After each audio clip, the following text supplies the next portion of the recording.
Hace un par de años hice una mini saga de videos que no quería retomar.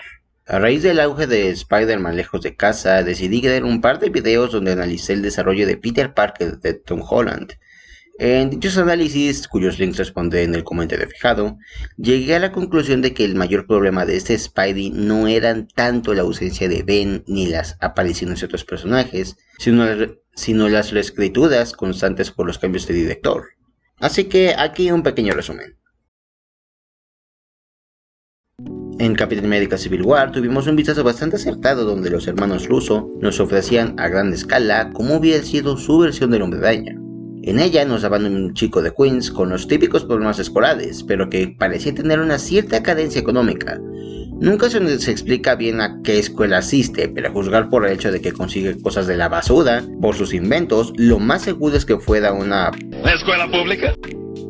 Ah, sí, también es el hecho de su perspectiva de las cosas, ya que después de que el trucoteca.com revele su identidad y que se lo quiera llevar a la querella con los compas, Peter inicialmente responde que no, puesto que para él su lugar está en sus deberes, ya sean las tareas o directamente proteger a la manzana como la araña. Aquí se nos deja en claro que no hace las cosas por la emoción de ser un héroe, sino por algo mucho más profundo. Esto nos trae el famoso diálogo que Peter le dice a Tony. Solo hay que ver cómo le cuesta decirle sus razones sin mencionar a Ben para darse cuenta que realmente está asustado. No tartamudea por pena, tartamudea por un dolor interno, pues han pasado 6 meses tras la muerte de su tío y es claro que aún no ha pasado el trago amargo. Y cuando lo unes con los cómics, la magia se hace sola. Yo siempre lo dije, no necesitamos una precuela que nos explique los orígenes del personaje.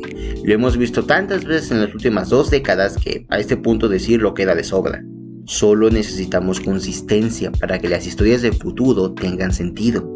Lo que nos dieron en un inicio fue un chico que estaba asustado por la vida que le tocó, pero teniendo el valor para aceptarla en lugar de tomar el camino fácil y destacar. Because I've been me my whole life, and I've had these powers for 6 months. And yeah, I would love to play football, but I couldn't then, so I shouldn't now. Sure, because you're different. Exactly. Y para justificar su ida a Alemania, Tony acaba por amenazarlo con decirle a su tía para que acepte ir, solo porque el don andaba falto de recursos. No me miren a mí, esa es la escena. Que el resto de las películas lo haya cambiado, eso sí, ya no me meto. Pero tú miras la escena y Peter está en todo momento reacio a aceptar. Being serious, I can't just drop out of school. Might be a little dangerous. Better tell Aunt Hottie I'm taking her on a field trip. Don't tell Aunt May. All right, Spider-Man. Y ahí todo se fue cuesta abajo. Para que vean que para gustos sí hay colores, personalmente disfruto esa película. Aún al día de hoy la considero cuando menos una buena película de adolescentes, pero tristemente falla como cinta del arácnido. Y ahora comparando las cosas, me doy cuenta de las incongruencias que tiene, así que acostúmbrense. Han pasado 2 meses desde Civil War y ahora resulta que fue con Tony por pura voluntad. Y durante toda la película se le verá demasiado fascinado en su aventura de Alemania, al punto de que hará todo lo posible para desaparecer su vida civil para estar al 100% con su vida heroica y unirse a los Avengers.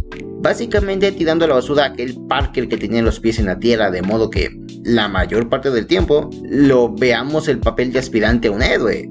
¿Y para qué? ¿Para que vuelva a tener la misma perspectiva con la que conocía a Tony en Civil War? Eso no es su evolución, gente, eso es un despropósito. No tiene sentido ver el viaje del héroe si va a terminar justo antes donde comenzó, o incluso antes de comenzar. Sin mencionar que, al menos aquí, sí, Stark hace papel de mentor. No digo que el personaje no pueda sentir aspiración o inspiración por otros personajes, pero una cosa es recibir un buen consejo y otra muy distinta es querer tener alguna especie de reconocimiento de su parte. Si hubieran razones más profundas para explicarlos más allá de la admiración ajena, entonces diría que tiene sentido. Como por ejemplo que Peter crea que puede hacer más bien siendo Avenger que un héroe solitario. Sin embargo, eso jamás se nos deja ver, y es una regla básica de las películas. Muéstralo, no lo digas. Y las razones fuera de pantalla son bastante obvias. Juntar a los mayores íconos de la compañía es una idea que alguien alérgico al dinero desaprovecharía.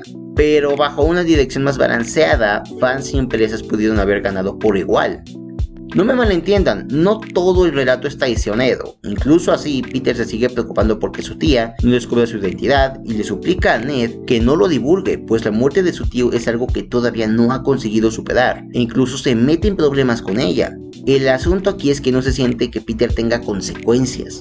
Peter falta a clases, le miente a su tía y desaparece más de una vez en un viaje escolar, y a pesar de que lo castigan, nunca se nota ese cambio. Es más una pérdida de tiempo porque Peter jamás reflexiona esos eventos, sino únicamente el acto final, el cual, por cierto, le doy todo el mérito de ser el más cabrón de la cinta. Consigue intimidar al chico y orillarlo a tomar una decisión: quedarse con Liz a costa del sufrimiento ajeno o evitar el tráfico de armas a costa del suyo. Es una escena que indudablemente rescata el sentido de justicia de este personaje. Es por eso que le tengo un cierto aprecio al traje casero, porque representa todo lo que el personaje debió ser: valiente, limitado y saliendo adelante por sus propios méritos. En los cómics nunca ha sido invencible, y aunque siempre lo subestiman, la realidad es que es la unión de sus habilidades junto con su ingenio lo que lo hacen uno de los más difíciles de roer. Homecoming parece que quiere dejarnos esa lección, con Peter mandando al caño al Antonio y a los Avengers y quedándose con su primer traje, para que justo después se le regresen el avanzado solo porque se ve cool y mercadotecnia. Como dije, regresando al punto donde empezó por lo menos la película. Y para hacerlo más interesante...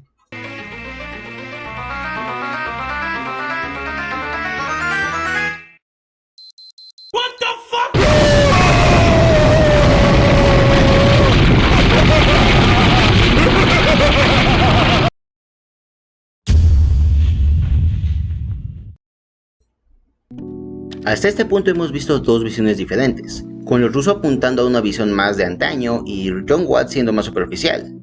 Lo que tenemos en Infinity War y Endgame es una amalgama de las dos direcciones. Allí está el balance que les dije hace ratito. Recuperamos al Peter responsable de Civil War, con ese carácter visto en el último acto de Homecoming, y gracias al argumento, el uso de una armadura avanzada está más que justificado. Lo que me gusta de ese manejo es que sutilmente recurren a esa idea de que el personaje es subestimado por otros más fuertes, para que después el vato los deje con la boca abierta. Así fue en Civil War con su plan para derrotar a Scott Lang. Aquí lo vemos con su plan para rescatar a Doctor Strange, y más tarde fue quien casi dio su vida para mantener el nanoguantelete lejos de Thanos y todo su ejército. Es aquí donde vemos de nuevo ese potencial, con un Parker más sustancioso y con una compañía con juguetes bien vendidos. Y es aquí donde Disney aprendería de sus errores, ¿verdad? Lejos de casa sencillamente es la película que internamente más me ha costado ver. No por la trama, que no está tan cargada como Amazing Spider-Man 2, sino cómo volvieron a destruir al personaje, y es que sus conflictos no tienen sentido. Con Michelle no me voy a desgastar, ya la abordé en otro video, pero me limitaré a decir que su romance con Peter no tiene ni pies ni cabeza. Ya sé que a muchas personas así les sucede, pero nada de eso cuadra en una narrativa. Aquellos que digan que el hecho de que de un momento a otro se quieran son los mismos que creen que lo que le hicieron al amorío entre Lars y Sadie de Steven Universe Future fue un aspecto positivo para los personajes. Es que me prendía como me ponía el dedo, señor Stark.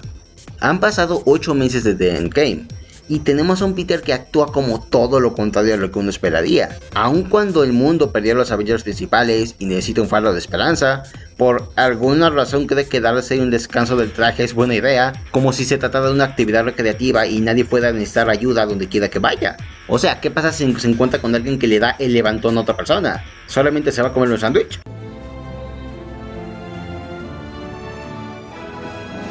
¿Hambre? Ah, sí, además tenemos el asunto del sentido arácnido, o como aquí le dicen, la punzada. Jon Watts, por favor, deja de decir albureadas, en serio. Porque claramente es algo que nunca había usado en otras ocasiones, y definitivamente es una trama que no dejarán de lado hasta el último minuto, ¿verdad? Pero ninguna de esas cosas son tan fuera de tono como lo que veremos a continuación. ¿Alguien tiene preguntas del vecindario? John Winford, Queen's Tribune. ¿Qué se siente sustituir a Tony Stark? ¿No te quedan grandes sus zapatos? Oh shit. Here we go again. Oh sí, señores, el gran dilema de Peter va a ser que él aprenda que no es Iron Man. A unos 8 meses después de su muerte de Peter sigue de luto sin ninguna buena razón. Hay tantas apariciones del sujeto en referencia a su partida que parece que la mayor consecuencia de Endgame no es la resurrección de los chasqueados, sino que Iron Man se murió. Ya estoy muerto, ya estoy muerto, ya estoy muerto, ya estoy muerto. No es solo un asunto innecesario, sino también hipócrita, tomando en cuenta que 8 meses fue el tiempo que pasó entre su origen y Spider-Man Homecoming. Ya saben, tío Ben, donde lo vimos bastante ok, pero parece que se siente más adecuado ayudarle a un sujeto al que lo arrastró a un conflicto bélico la primera vez que se conocieron, en lugar del hombre que lo crió y le dio sus valores, siendo Tony Stark el reemplazo inmerecido de Benjamin Parker. Y no lo invento yo, ojo, John Watts afirmó creer que Iron Man fue del equivalente del famoso tío en este universo. Y hasta este momento su apego ya es una total jalada, todos debieron darse cuenta. Peter ya había aprendido a separarse de él cuando rechazó a los Vengadores, lo que me lleva a la siguiente pregunta: ¿por qué suponen que Peter será el sucesor de Iron Man? Para nosotros como espectadores es entendible, compartido en pantalla por mercadotecnia varias veces, pero en la lógica interna de la cinta no lo es, pues públicamente jamás se le vio a la opinión pública relacionar a uno con el otro. ¿No es más razonable preguntárselo a Rhodey? Estas cosas lo hacen actuar como todo lo contrario de lo que debería ser Spider-Man. Olviden los cómics, abandona su modalidad como si no hubiera vivido las experiencias ya mencionadas, como si todos los intentos que debieron definirlo no tuvieran efecto real en él. Si en Homecoming tuvimos un Parker que quería desaparecer a Peter para darle rienda suelta a las aventuras, aquí lo tenemos tratando de desaparecer a Spider-Man para irse a ligar a la chica, a costa del mundo.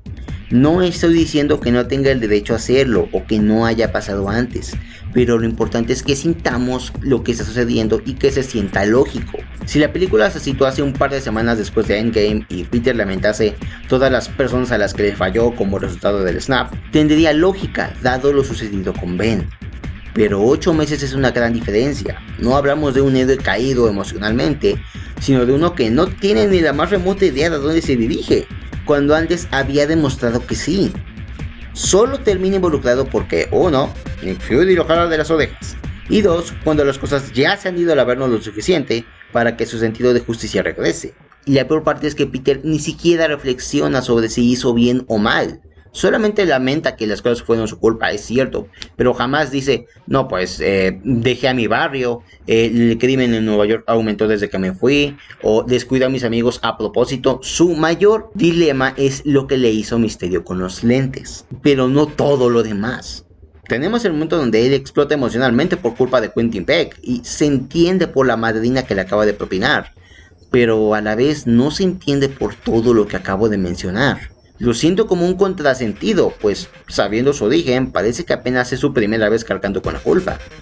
Lo digo porque ni siquiera hay una mísera mención sobre que va a tener que pasar por esto, es decir, la culpa, una segunda vez.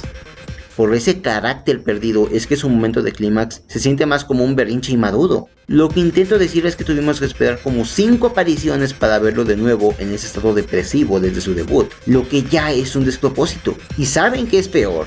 Que después del discurso gastado del poder de ser tú mismo, justo cuando nos acaban de decir que nos olvidemos de Iron Man como influencia, Peter usa un conveniente Iron Maker de Tony, comienza a diseñar un traje nuevo con los hologramas de luz dura de Tony, usa una vestimenta similar a la de Tony en Avengers 2012, y por si fuera poco, ponen a Back in Black como tema de fondo. Yo soy Tony, yo soy Tony, yo soy Tony, yo soy Tony. ¿A dónde rayos nos quiere llevar esta dirección? ¿Libre interpretación? Y por supuesto, las incongruencias están también a la orden del día. Nada más soy el amigable Spider-Man del vecindario. Por favor, ya fuiste al espacio. Sí, pero fue un accidente. Esta no es una excursión a Coney Island, este es un viaje sin retorno. ¿Me oíste? No lo hiciste, es imposible que lo consideraras. No puedo ser el amigo y vecino hombre araña si no hay ni uno ni otro. May no puede saberlo, no puedo hacerle eso ahora. ¿Te consta? Con todo lo que ha pasado, no... Por favor. Estuvo increíble. Estuvo genial. Ay, estuvo cool, estaba súper nervioso. Estoy confundido con la relación. ¿Quién es él? ¿Tu protegido? No. Para el nuevo Tony Stark, confío en ti. Y lo único que hizo, que nunca dudó, fue escogerte. No creo que Tony hubiera hecho lo que hizo Si no hubiera sabido que tú seguirías aquí después de él. Solía pensar que tú eras cool. Supongo que las cosas cambian, ¿no? ¿Qué rayos pasó entre Homecoming y Infinity War? ¿Por qué desperdician tanto el potencial de la saga solo para hacer el chiste o la conveniencia del momento? Hay mucho jugo que podían sacar y más público al que podían llegar sin alejar al público infantil. Pueden ser maduros sin necesidad de bromas sobre la prostitución. ¿Quieres que te dé un ejemplo, película? John Watts hizo que May descubriera la identidad de su sobrino, pues se trataba de su panel favorito de los cómics del personaje. El asunto es que en las viñetas lo impactante no es que May descubra la máscara ya, sino ver todo el duelo que llevan ambos por separado hasta que finalmente se pueden hablar al respecto. Allí ven varios puntos de su relación con nuevos ojos. Y sí, en torno al tío Ben, ni modo, él es pieza clave en esta historia.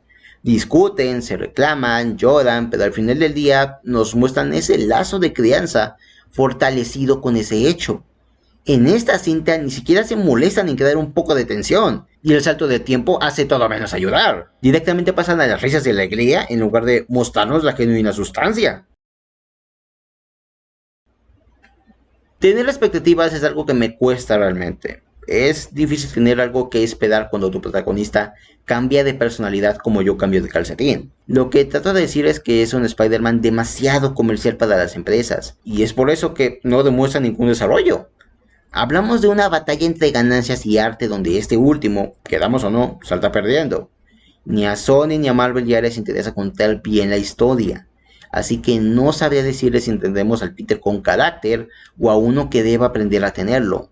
Otra vez, después del Spider-Verse, tengan por seguro que vendrán las siguientes historias más populares del personaje, y que desgraciadamente la mayoría se dan de la etapa de Dan Slott. Ya tendré tiempo para hablar de él. Dejan de lado las historias con los pies en la tierra que caracterizaron a Peter únicamente por la tendencia, cuando podrían hacer hasta las dos al mismo tiempo, y la intervención de los rusos son la mayor prueba de eso. ¿Saben por qué la gente habla más del Spider-Verse que de su crisis de identidad? ¿Porque es una idea rentable? Sí, además de eso. Es porque no conocemos realmente las consecuencias de sus actos. Mientras que otros medios nos han demostrado cómo reaccionaría el mundo de Peter Parker ante la noticia, aquí realmente no nos interesa, porque esa construcción de historias es dejada por un chiste a propósito. Ninguno del círculo social más de estos cuatro realmente nos interesan. Si de un momento para otro el Dr. Octopus va y les vuela la cabeza, nadie va a ayudarles. Ténganlo por seguro. Con todo lo que digo, no intento abrumarte y quitarte las ganas de ir a verla, como dije antes, para gustos hay colores. Y así como ustedes, también me siento libre de ver las películas que me interesen. Lo que me sucede es que reseño las cosas por mero gusto, no porque me sienta más adulto o maduro. Es como tener un pequeño reloj que desarma si puedes ver cómo funciona el mecanismo. Algunos tienen unos problemas más que otros, pero puedo por generalidad decir que cumplirán la función de darte un buen rato de entretenimiento. Lo más probable es que hagan un cobarde reinicio de todo lo que vimos en la saga para que Peter recupere el status quo. Ya sea que viajen el tiempo o que hagan el hechizo de Strange correctamente, a costa de los lazos de Peter con Ned y Michelle, es la maldición que han tenido los cómics desde los 2000, invadiendo ahora los demás medios. Y si las ganancias nos han enseñado algo, es que este Spider-Man no irá a ninguna parte.